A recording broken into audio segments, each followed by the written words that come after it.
अस्सलामुअलैकुम भलीकार ऐं हक़ मौजूद नाज़रीन, तव्हां ॾिसी रहिया आहियो आवाज़ 360 and this is Atla Sabir Shah.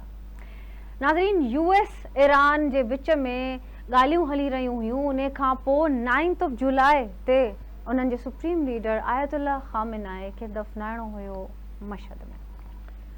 इन पूरी प्रोसेशन जे दौरान यूएस पंहिंजा स्ट्राइक्स ऐं अटैक्स वरी स्टार्ट कया। स्ट्रेट ऑफ हॉर्मूज़ में का वायलेशन थी, बैक एंड फोर्थ थियो। तव्हांखे इहो ॿुधाईंदी हलां त प्रेसिडेंट डोनाल्ड ट्रम्प जो इहो चवणु आहे त उन्हनि जे मुताबिक़ as far as it concerns him, according to him, if I am quoting him straight, he said के असांजे तरफ़ां MOU वैलिड न आहे। जबकि यूएस ऑफिशियल्स जो इहो चवणु आहे त टेक्निकल टॉक्स ईरान सां अञा बि हली रहियूं आहिनि। फॉरेन मिनिस्टर अब्बास आरागची असांजे फील्ड मार्शल आसिम मुनीर खे रीच आउट कयो ऐं उन्हनि सां ॻाल्हाइण में मसरूफ़ आहिनि। उन सां गॾोगॾु तव्हांखे ॿुधाईंदी हलां त उन्हनि जो इहो चवणु आहे त यूएस जे तरफ़ां इहा जेका सीज़ फायर जी वायलेशन थी रही आहे उन खे IRGC चयो आहे त उहे एड्रेस कंदा, इन ते हू बैकआउट न कंदा। पर छा इन जो इहो मक़सदु आहे त टेक्निकल टॉक्स जो नेक्स्ट फेज़ न अचण वारो आहे? छा इन जो इहो मक़सदु आहे त MOU वैलिड वाकई न रहियो आहे, या वरी असां हिन जंग खे अञा वधीक प्रोसीड थींदे ॾिसूं था? उन सां गॾोगॾु पाकिस्तान ऐं US जूं ट्रेड जूं टॉक्स हली रहियूं आहिनि। इहे जेके ट्रेड जूं ॻाल्हियूं आहिनि उन खां पोइ छा असांजो इम्पोर्ट एक्सपोर्ट डायरेक्टली US सां स्टार्ट थी सघंदो? टेरिफ्स असांजा छा घटि थी सघंदा? इकोनॉमिकली पाकिस्तान खे केतिरो फ़ाइदो थींदो? हिन टॉपिक ते वधीक ॻाल्हाइण लाइ असांखे जॉइन कयो आहे हसन हाशमी पीरज़ादा साहब। He is a foreign affair expert. जी नाज़रीन, असां सां गॾु मौजूद आहिनि हसन हाशमी पीरज़ादा साहब, पाण फॉरेन अफेयर एनालिस्ट आहिनि। जी हसन हाशमी साहब, I hope you are doing good. ज़रा हमें बताइएगा, अभी US ईरान की वॉर हमें दोबारा स्टार्ट होती हुई नज़र आ रही है। इतनी लॉन्ग प्रोलॉन्ग्ड एक वॉर, इनकी जंग चलती हुई आ रही है। उसके बाद 9 जुलाई जिसमें ख़ामेनेई के दफन होने का वक्त था, मशहद में उनको दफनाया जा रहा था, इस क्रूशल टाइम पे जो US ने स्ट्राइक्स किए हैं और जो वायलेशन हुए सीज़ फायर की, इसका क्या मकसद था, क्या ज़रूरत थी इसकी? और स्पेसिफिकली जब MOU इसके बाद क्या हम नल एंड वॉइड कंसिडर कर सकते हैं? ट्रस्ट डेफिसिट के ऊपर बात करेंगे। जी first of all thank you so much for inviting me. I think so जो पॉइंट जिसके ऊपर जो पॉइंट ऑफ कन्फ्लिक्ट है इस वक्त, वो MOU की जो पॉइंट नंबर 5 है, वो इस वक्त एक बोन ऑफ कंटेंशन है बिटवीन ईरान और US।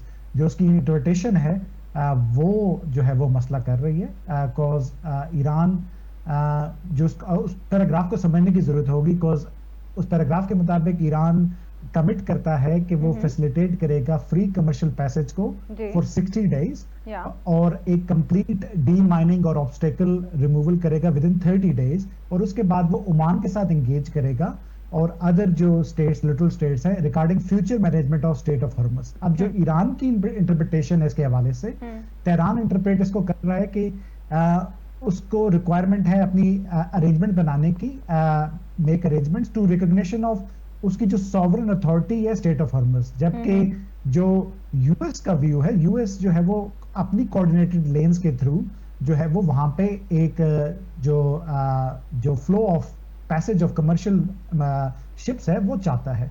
तो आई थिंक सो जो इस मुआहदे की जो ये पैराग्राफ नंबर 5 है, जो पॉइंट नंबर 5 है, ये इस वक्त बोन ऑफ कंटेंशन बना हुआ है US और ईरान के दरमियान, को दोनों अपनी अपनी इंटरप्रिटेशन दे रहे हैं। लेकिन अभी अब से कुछ देर पहले जो है वो कतरीज जो है वो इस वक्त तेहरान में है, और कतरीज ने पहले भी जो है जब मुआहदा बिल्कुल लास्ट स्टेज के ऊपर उसको एक जो सील्ड किया था वो कतरीज ने किया था। तो होपफुली जो एंगेजमेंट जारी है, और पाकिस्तान ने भी जो एंगेजमेंट जो बैक चैनल के थ्रू स्टार्ट की है, ये चीजें दोबारा नेगोशिएशन टेबल पे आ जाएंगी, बट उसके दरमियान में ये टिट फॉर टैट है, ये चलता रहेगा।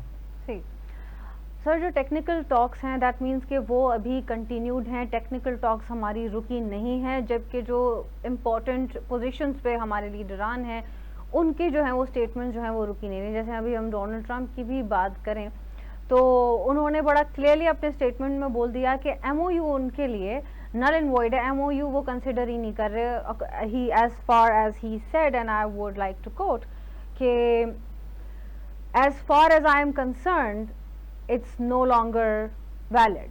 सो इसके ऊपर क्या कहेंगे आप? और स्पेसिफिकली जब ये इतनी वायलेशंस हो रही हैं, इसके दरमियान पाकिस्तान और यूएस की ट्रेड टॉक्स भी स्टार्ट हुई हैं, तो व्हाट डू यू थिंक कि ये कहीं किसी एंड तक पहुंच पाएंगी, या इससे हमारे रिलेशंस भी थोड़े बहुत आगे पीछे हो सकते हैं, ख़राब हो सकते हैं, कंसिडरिंग हम खुद नेगोशिएटर्स हैं इस पूरी सिचुएशन में?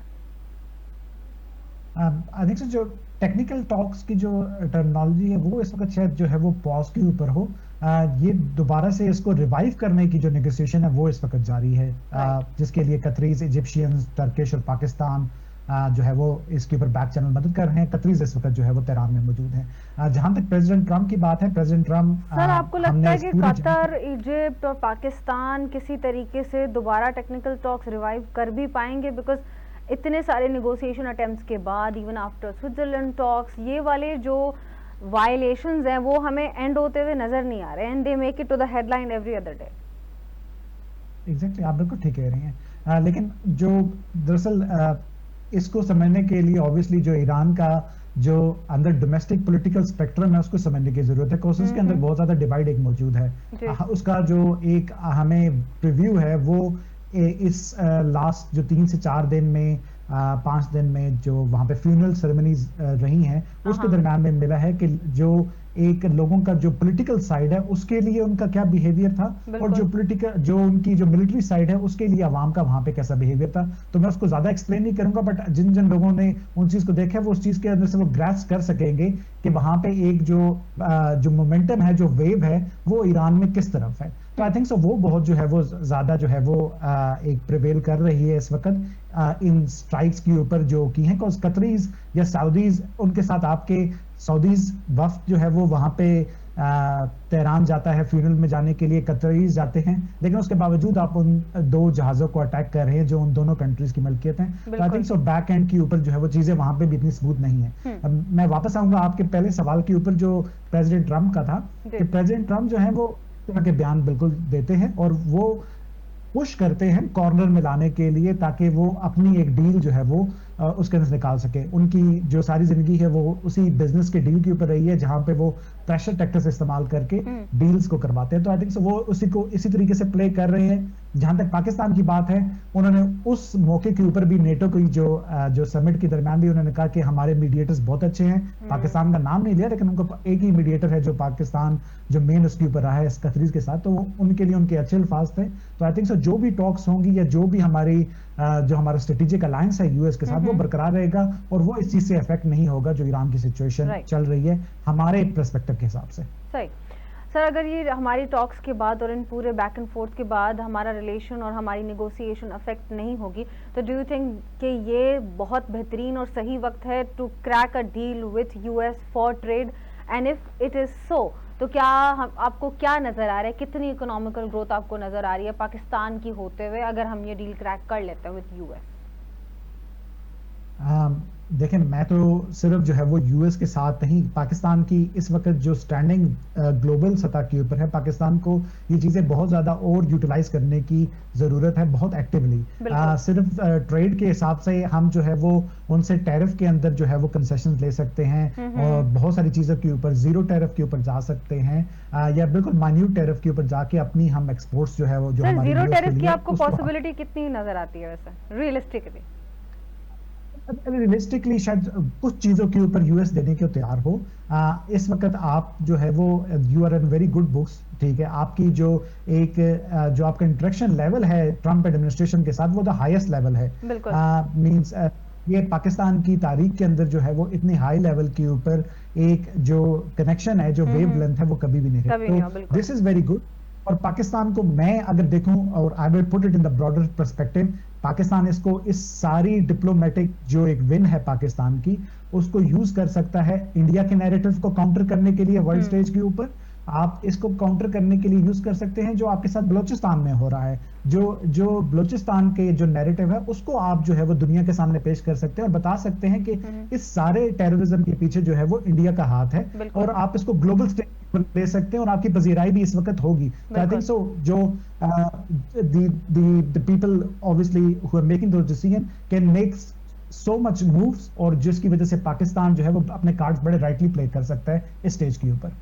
सर आपको लगता है कि अगर हम इंडिया, ज़ाहिर है इंडिया को काउंटर करने के लिए हम अपना अगर अभी नैरेटिव रखेंगे तो वो ज़्यादा इफेक्टिव होगा, कंसिडरिंग के we have to hit the iron when it's hot, right?